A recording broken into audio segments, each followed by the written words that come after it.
Moral twin.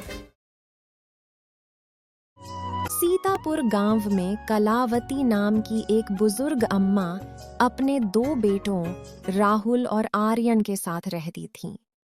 कुछ महीने पहले ही बीमारी और गरीबी से लड़ते लड़ते उसके पति दुनिया छोड़ चुके थे।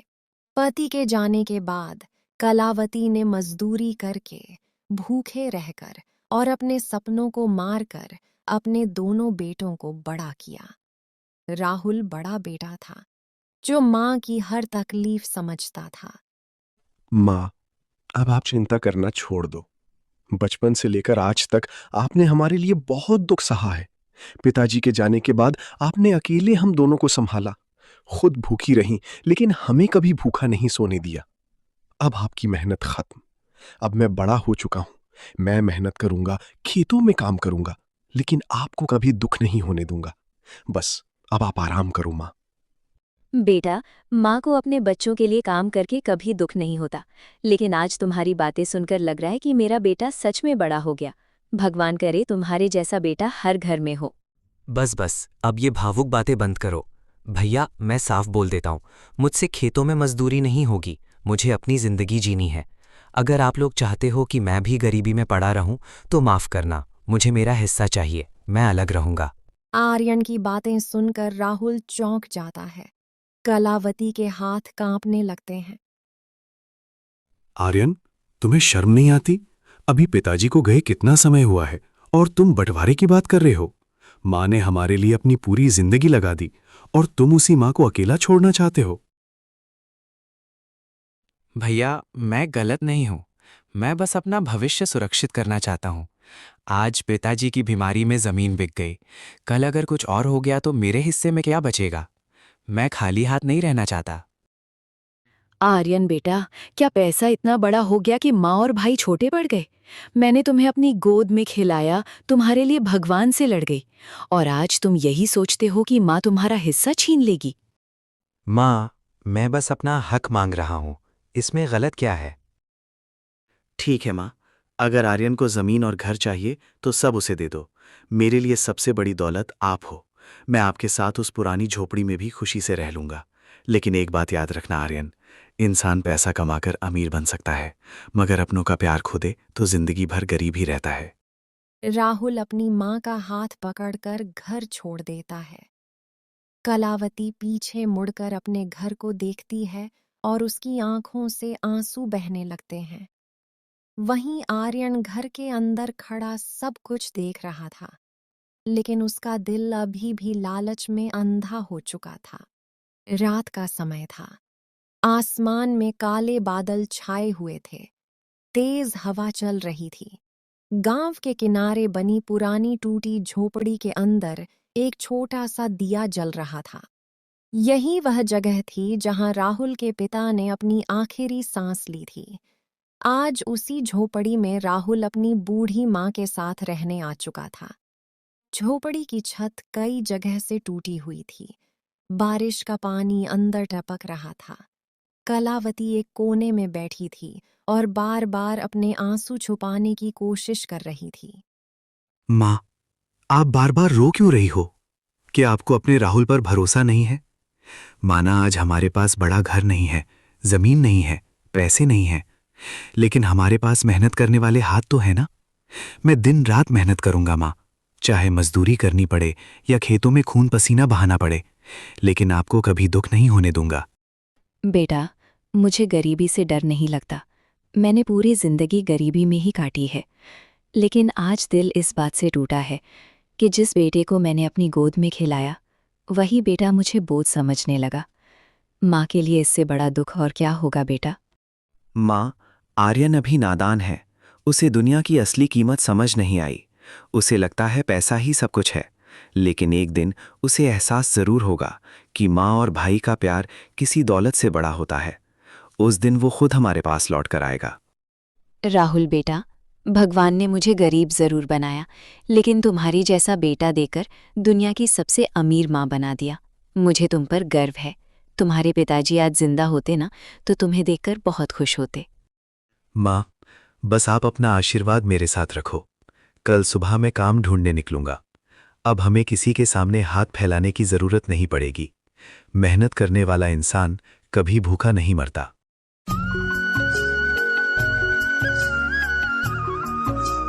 सुबह होते ही राहुल जल्दी उठ जाता है। माँ, मैं गांव के सेठ मंगल सिंह के पास जा रहा हूँ। शायद वो मुझे कोई काम दे दें।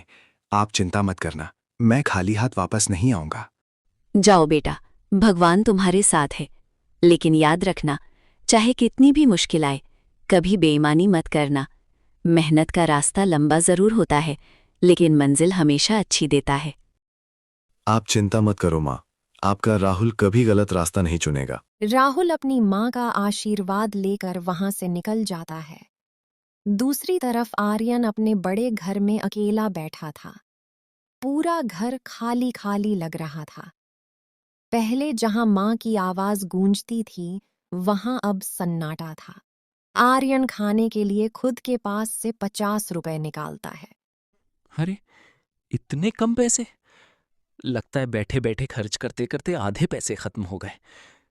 पहले माँ और भैया सब संभाल लेते थे, मुझे कभी कुछ सोचने की जरूरत ही नहीं पड़ी। पहली बार आर्यन को अकेलापन महसूस होने लगता है, लेकिन उसका घमंड अभी पूरी तरह टूटा नहीं था। उसे अभी भी लग रहा था कि पैसे के दम पर वह सब संभाल लेगा। हवेली के बाहर पहुंचकर राहुल धीरे से आवाज लगाता है। सेठ जी क्या आप अंदर हैं? कुछ ही देर में सेठ मंगल सिंह बाहर आते हैं। वह राहुल को ऊपर से नीचे तक देखते हैं। अरे राहुल बेटा, इतनी सुबह सुबह क्या बात है? तुम्हारा चेहरा इतना उतरा हुआ क्यों लग रहा है? सेठ जी, मैं आपके पास मदद मांगने आया हूँ। मेरे पास अब कुछ नहीं बचा। छोटा भाई घर और जमीन लेकर अलग हो गया। माँ बूढ़ी हैं, उनकी जिम्मेदारी मेरे ऊपर है। मैं भीख नहीं मांगना चाहता सेठ जी, बस मेहनत करने का एक मौका चाहता हूँ। चाहे खेतों में काम हो, मजदूरी हो या कोई और काम, मैं पूरी ईमानदारी से करूँगा। बस इतना चाहता हूँ कि मेरी माँ भूखी ना सोए। राहुल की बातें सुनकर सेठ मंगल सिंह कुछ देर शांत हो जाते हैं। उन्हें राहुल की आंखों में सच्चाई दिखाई देती है। राहुल, आजकल के जमाने में लोग मेहनत से ज्यादा शॉर्टकट ढूंढते हैं, लेकिन तुम्हारी बातों में सच्चाई है। ठीक है, गांव के बाहर मेरा 2 कट्ठा खेत खाली पड़ा है। आज से तुम उसकी देखभाल करोगे। उसमें जो उगाओगे उसका फायदा तुम्हारा। लेकिन याद रखना, मेहनत छोड़ना मत। सच में सेठ जी, आपने तो मेरी जिंदगी बदल दी। मैं वादा करता हूँ, पूरी जान लगा दूंगा। आपको कभी शिकायत का मौका नहीं मिलेगा। राहुल खुशी खुशी वहां से निकल जाता है। दूसरी तरफ आर्यन अपने घर में बैठा पैसों की गिनती कर रहा था। ये क्या, इतनी जल्दी पैसे खत्म कैसे हो गए? लगता है बिना कमाए खर्च करना आसान नहीं है। अगर ऐसे ही चलता रहा तो कुछ दिनों में मेरे पास खाने तक के पैसे नहीं बचेंगे। नहीं, मुझे कुछ करना पड़ेगा। आर्यन कुछ देर सोचता रहता है। तभी अचानक उसके दिमाग में एक चालाकी भरा विचार आता है। अरे हाँ, बाजार में सब्जियों की बहुत मांग है। अगर मैं मंडी से सस्ती सब्जियां खरीद कर यहाँ महंगे दाम में बेचूं तो अच्छा फायदा हो सकता है। और लोगों को क्या पता चलेगा कि सब्जी ताज़ी है या बासी? बस थोड़ा चमका दूंगा, सब खरीद लेंगे। आर्यन तुरंत मंडी पहुंच जाता है। आर्यन सारी खराब सब्जियां खरीदकर ठेले में भर लेता है और खुशी खुशी गांव की ओर निकल पड़ता है। उसे लग रहा था कि बिना मेहनत किए अब खूब पैसा कमाएगा। उधर राहुल खेत पर पहुंच चुका था। वह मिट्टी हाथ में लेकर मुस्कुराता है। वाह, मिट्टी तो बहुत अच्छी है। अगर मेहनत से काम किया जाए ना, तो यहाँ बहुत अच्छी सब्जियां उग सकती हैं। माँ सही कहती हैं, मेहनत करने वाला इंसान कभी खाली हाथ नहीं रहता। राहुल कुदाल उठाकर खेत जोतना शुरू कर देता है। तेज धूप थी, माथे से पसीना टपक रहा था, हाथों में दर्द हो रहा था। लेकिन उसके चेहरे पर हार मानने का नाम नहीं था, क्योंकि उसे सिर्फ अपना नहीं, अपनी बूढ़ी माँ का भविष्य भी संभालना था। कुछ दिन बीत जाते हैं। राहुल दिन रात खेतों में मेहनत करता रहता है। सुबह सूरज निकलने से पहले खेत पहुंच जाता और देर शाम तक काम करता। धीरे धीरे उसकी मेहनत रंग लाने लगती है। खेतों में हरी हरी सब्जियां उगने लगती हैं। ताज़ी लौकी, बैंगन, टमाटर और मिर्च देखकर राहुल की आंखों में खुशी चमक उठती है। उधर आर्यन रोज मंडी से सस्ती और खराब सब्जियां खरीदकर बाजार में बेच रहा था। शुरुआत में लोग उसकी मीठी बातों में आ गए और उससे सब्जियां खरीदने लगे। इससे आर्यन का लालच और बढ़ गया। एक सुबह आर्यन अपना ठेला बाजार में लगाकर जोर जोर से आवाज लगाने लगता है। आओ आओ, ताज़ी सब्जियां ले जाओ। पूरे बाजार में इतनी सस्ती और चमचमाती सब्जियां कहीं नहीं मिलेंगी। जल्दी आओ वरना सब खत्म हो जाएगा। अरे आर्यन, सब्जियां तो काफी चमक रही हैं। कहीं ऊपर से पानी वानी मारकर पुरानी सब्जियां तो नहीं बेच रहे? अरे काका, आप भी ना कैसी बातें करते हो। मैं भला अपने गांव वालों को खराब सामान क्यों दूंगा? ग्राहक भगवान होते हैं। मैं तो बस कम दाम में अच्छा सामान देने की कोशिश करता हूँ। आर्यन की मीठी बातों में आकर लोग सब्जियां खरीद लेते हैं।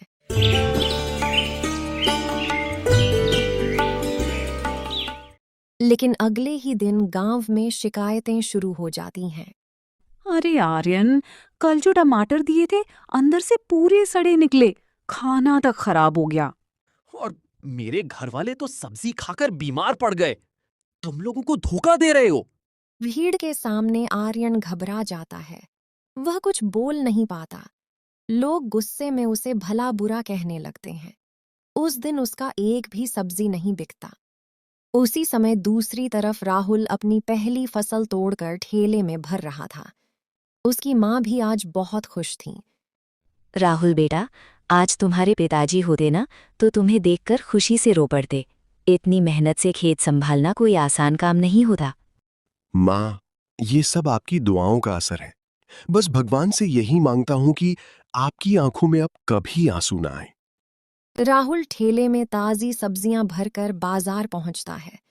लोग नए ठेले को देखकर उसके पास आने लगते हैं। राहुल बेटा, कहीं तुम भी अपने भाई की तरह खराब सब्जियां तो नहीं बेच रहे? अब किसी पर भरोसा नहीं रहा। काका, अगर इंसान खाने की चीज में भी बेईमानी करे ना, तो उससे बड़ा पापी कोई नहीं होता। ये सब्जियां मैंने अपने हाथों से उगाई हैं। हर पौधे को बच्चे की तरह संभाला है। अगर भरोसा ना हो तो मेरे खेत चलकर देख लो। मैं कम कमाऊंगा लेकिन किसी को धोखा नहीं दूंगा। राहुल की सच्चाई लोगों के दिल को छू जाती है। गांव का एक आदमी बोल पड़ता है। अरे, मैं खुद राहुल को खेतों में मेहनत करते देख चुका हूं। ये लड़का झूठ नहीं बोल सकता। धीरे धीरे सारे ग्राहक राहुल के ठेले पर आने लगते हैं। उसकी ताज़ी और सस्ती सब्जियां जल्दी बिकने लगती हैं। वहीं दूसरी तरफ आर्यन का ठेला वैसे का वैसा भरा हुआ खड़ा था। लोग अब उसके पास जाना भी पसंद नहीं कर रहे थे। आर्यन दूर खड़े होकर राहुल को देख रहा था। उसके चेहरे पर जलन साफ दिखाई दे रही थी। उसे पहली बार महसूस हो रहा था कि मेहनत की कमाई और धोखे की कमाई में कितना फर्क होता है। बाजार धीरे धीरे खाली होने लगा था। राहुल अपना खाली ठेला समेट रहा था। लोग जाते जाते भी उसकी तारीफ कर रहे थे। दूसरी तरफ आर्यन अपने ठेले के पास चुपचाप खड़ा था। उसकी सारी सब्जियां वैसे ही पड़ी थीं। कुछ सब्जियां तो धूप में और खराब हो चुकी थीं। आर्यन गुस्से और जलन में राहुल की तरफ बढ़ता है। वाह भैया, बहुत अच्छा खेल खेला आपने। पहले तो मुझे घर और जमीन देकर महान बन गए और अब मेरा धंधा बंद करने आ गए। आप जानते थे ना कि मैं सब्जी बेच रहा हूँ, फिर भी उसी बाजार में आकर मुझसे सस्ता और अच्छा सामान बेचने लगे। आखिर चाहते क्या हो आप? आर्यन, तुम गलत समझ रहे हो। मैं यहां तुम्हारा नुकसान करने नहीं आया। मेरे पास और कोई रास्ता नहीं था। माँ का पेट पालने के लिए मेहनत करनी जरूरी थी। और वैसे भी बाजार किसी एक इंसान का नहीं होता। जो मेहनत करेगा और लोगों का भरोसा जीतेगा, ग्राहक उसी के पास जाएंगे। भैया, बातें बनाना तो कोई आपसे सीखे। सच तो ये है कि अब लोग मुझे छोड़कर आपके पास जाने लगे हैं। अगर ऐसा ही चलता रहा ना तो मैं बर्बाद हो जाऊंगा। अगर तुम्हें सच में लगता है कि मेरे कारण तुम्हारा नुकसान हो रहा है तो ठीक है। आज के बाद मैं बाजार नहीं आऊंगा। मैं कोई और काम ढूंढ लूंगा। लेकिन मैं नहीं चाहता कि मेरे कारण तुम्हें दुख पहुंचे। आखिर तुम मेरे छोटे भाई हो। राहुल की बातें सुनकर आसपास खड़े लोग भी हैरान रह जाते हैं। एक गांव वाला धीरे से कहता है। अरे ऐसा भाई आजकल कहाँ मिलता है जो अपने छोटे भाई के लिए अपनी मेहनत तक छोड़ दे। लेकिन आर्यन के अंदर का घमंड अभी भी खत्म नहीं हुआ था। वह बिना कुछ बोले वहां से चला जाता है। उधर राहुल उदास मन से अपना ठेला लेकर सीधा सेठ मंगल सिंह के पास पहुंचता है। अरे राहुल बेटा, आज इतने उदास क्यों हो? बाजार में सब ठीक तो रहा ना? सेठ जी, अब मैं सब्जी बेचने बाजार नहीं जाऊंगा। आर्यन को लगता है कि मैं उसका धंधा खराब कर रहा हूं। मैं नहीं चाहता कि मेरे कारण उसे तकलीफ हो, इसलिए मैंने फैसला किया है कि मैं ये गांव छोड़ दूंगा, कहीं और जाकर मजदूरी कर लूंगा। राहुल की बातें सुनते ही सेठ मंगल सिंह गुस्से में खड़े हो जाते हैं। पागल हो गए हो क्या राहुल? गलती तुम्हारी नहीं, तुम्हारे भाई की है। तुम मेहनत और ईमानदारी से काम कर रहे हो और वो लोगों को धोखा देकर पैसा कमाना चाहता है। फिर भी तुम उसी के लिए अपना सब कुछ छोड़ने को तैयार हो। सच कहूं बेटा, तुम्हारे जैसा दिल बहुत कम लोगों के पास होता है। सेठ जी, आर्यन बुरा नहीं है, बस अभी समझदार नहीं हुआ। मुझे भरोसा है एक दिन उसे अपनी गलती का एहसास जरूर होगा। राहुल की बातें सुनकर सेठ मंगल सिंह की आंखें भी भर आती हैं।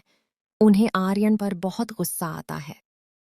नहीं राहुल, अब बहुत हो गया। आज मैं खुद जाकर तुम्हारे भाई को समझाऊंगा। उसे पता चलना चाहिए कि उसने कितनी बड़ी गलती की है। सेठ मंगल सिंह गुस्से में सीधे आर्यन के घर की तरफ निकल पड़ते हैं। आर्यन, तुम्हें खुद पर शर्म आनी चाहिए। जिस भाई ने तुम्हारे लिए अपना घर छोड़ा, अपनी खुशी छोड़ी, यहां तक कि अपनी मेहनत की कमाई भी छोड़ने को तैयार हो गया, उसी भाई को तुम अपना दुश्मन समझ बैठे। सेठ जी, मैंने ऐसा क्या कर दिया? मैं बस अपना काम करना चाहता हूँ। काम? इसे काम कहते हो? लोगों को सड़ी गली सब्जियां बेचकर धोखा देना काम नहीं, पाप है।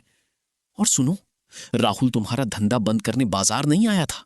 वो पिछले कई महीनों से खेतों में खून पसीना बहा रहा था। जब तुम घर में बैठकर पैसे उड़ा रहे थे ना, तब तुम्हारा भाई धूप में मेहनत कर रहा था ताकि अपनी बूढ़ी मां को 2 वक्त की रोटी दे सके। तुम्हें क्या लगता है राहुल के पास सब कुछ था? नहीं, उसके पास ना घर था ना जमीन, फिर भी उसने कभी तुम्हारे खिलाफ एक शब्द नहीं बोला। आज भी वो तुम्हें अपना छोटा भाई मानता है, और तुमने उसे गांव छोड़ने पर मजबूर कर दिया। क्या भैया गांव छोड़कर जा रहे हैं? हाँ, क्योंकि उन्हें लगा कि उनकी वजह से तुम्हें तकलीफ हो रही है। सोचो आर्यन, कितना बड़ा दिल है उस लड़के का। अगर आज भी तुम नहीं बदले ना, तो जिंदगी भर पछताओगे। राहुल जैसा भाई बार बार नहीं मिलता। सेठ मंगल सिंह की बातें आर्यन के दिल में तीर की तरह चुभने लगती हैं। पहली बार उसे अपनी गलती का एहसास होने लगता है। उसकी आंखों में आंसू आ जाते हैं। मैंने बहुत बड़ी गलती कर दी। भैया हमेशा मेरा भला चाहते थे और मैं उन्हें ही गलत समझता रहा। नहीं, मैं उन्हें जाने नहीं दूंगा। मुझे उनसे माफी मांगनी होगी। आर्यन बिना देर किए घर से भाग पड़ता है। वह गांव की गलियों में राहुल को ढूंढने लगता है। फिर उसे पता चलता है कि राहुल अपनी मां को लेकर जंगल वाले रास्ते से गांव छोड़ने जा रहा है। आर्यन दौड़ते दौड़ते जंगल की तरफ पहुंचता है। उसके पैरों में कांटे चुभ रहे थे, सांस फूल रही थी, लेकिन वह रुका नहीं। कुछ दूर जाने के बाद उसे राहुल और कलावती दिखाई देते हैं। भैया रुक जाइए, मुझे छोड़कर मत जाइए। भैया मुझे माफ कर दो। मैंने लालच में आकर बहुत बड़ी गलती कर दी। मैंने पैसे को रिश्तों से बड़ा समझ लिया, लेकिन अब समझ आया कि बिना माँ और भाई के इंसान कितना अकेला हो जाता है। आप मुझे छोड़कर मत जाइए भैया। मैं सच में बदल जाऊंगा। अब कभी बेईमानी नहीं करूंगा। बस एक बार मुझे माफ कर दो। उसके चेहरे पर दर्द भी था और प्यार भी। जंगल के बीच ठंडी हवा चल रही थी। कलावती रोते हुए अपने दोनों बेटों को देख रही थी। आर्यन अभी भी राहुल के सामने सिर झुकाकर खड़ा था। उसके चेहरे पर पछतावा साफ दिखाई दे रहा था। पगले, भाई कभी भाई से नाराज नहीं रहता। गलती इंसान से ही होती है। अगर तुम्हें अपनी गलती का एहसास हो गया ना, तो समझ लो आधी गलती वहीं खत्म हो गई। मुझे तुमसे कोई शिकायत नहीं आर्यन। मुझे दुख सिर्फ इस बात का था कि मेरा छोटा भाई लालच में इतना अंधा हो गया कि माँ का दर्द भी नहीं देख पाया। भैया, जब आप घर छोड़कर गए थे ना, तब मुझे लगा था कि अब मैं आराम से ज़िंदगी जी लूँगा। लेकिन जैसे जैसे दिन बीतते गए, घर बड़ा नहीं, खाली लगने लगा। माँ की आवाज़ नहीं थी, आपकी डांट नहीं थी, खाने तक में स्वाद नहीं आता था। और जब लोगों ने मेरी बेईमानी पकड़ी, तब समझ आया कि झूठ और लालच ज़्यादा दिन नहीं चलते। बेटा, अगर इंसान अपनी गलती मान लेना तो भगवान भी उसे माफ कर देते हैं। मुझे खुशी है कि आखिर तुम्हें अपने रिश्तों की कीमत समझ आ गई। माँ, मुझे माफ़ कर दो। मैंने आपका दिल दुखाया। जिस माँ ने मुझे पालने के लिए पूरी ज़िंदगी दुख झेला, उसी माँ को मैंने अकेला छोड़ दिया। मैं बहुत बुरा बेटा निकला माँ, लेकिन अब आपको कभी शिकायत का मौका नहीं दूंगा। माँ अपने बच्चों से ज्यादा देर नाराज नहीं रह सकती। बस आज के बाद कभी लालच को अपने दिल में जगह मत देना। भैया, अब से हम दोनों भाई मिलकर मेहनत करेंगे, खेतों में ताज़ी सब्जियां उगाएंगे, लोगों को ईमानदारी से सामान बेचेंगे और सबसे ज़रूरी, माँ को हमेशा खुश रखेंगे। बस यही समझदारी अगर पहले आ जाती ना तो इतना दुख नहीं होता। लेकिन कोई बात नहीं, देर से ही सही तुम सही रास्ते पे आ गए। चलो अब घर चलते हैं। माँ बहुत रो चुकी हैं, अब उनकी आंखों में सिर्फ खुशी होनी चाहिए। तीनों एक साथ गांव की तरफ लौटने लगते हैं। अगले दिन से राहुल और आर्यन दोनों मिलकर खेतों में मेहनत करने लगते हैं। राहुल खेती संभालता और आर्यन बाजार में ईमानदारी से सब्जियां बेचता। धीरे धीरे उनकी मेहनत रंग लाने लगती है। गांव के लोग अब दोनों भाइयों की तारीफ करने लगे, क्योंकि जहां पहले लालच और झूठ था, अब वहां मेहनत और सच्चाई थी। कलावती अपने दोनों बेटों को साथ देखकर भगवान का धन्यवाद करती थी। उसे अब यकीन हो चुका था कि उसका परिवार फिर से जुड़ चुका है। तो दोस्तों, इस कहानी से हमें यही सीख मिलती है कि लालच इंसान को अपनों से दूर कर देता है, लेकिन प्यार, मेहनत और सच्चाई हर टूटे रिश्ते को फिर से जोड़ सकते हैं। रिश्तों की कीमत पैसों से कभी नहीं लगाई जा सकती, क्योंकि पैसा खत्म होने पर वापस आ सकता है, लेकिन अपने खो जाएं तो जिंदगी खाली हो जाती है। धन्यवाद।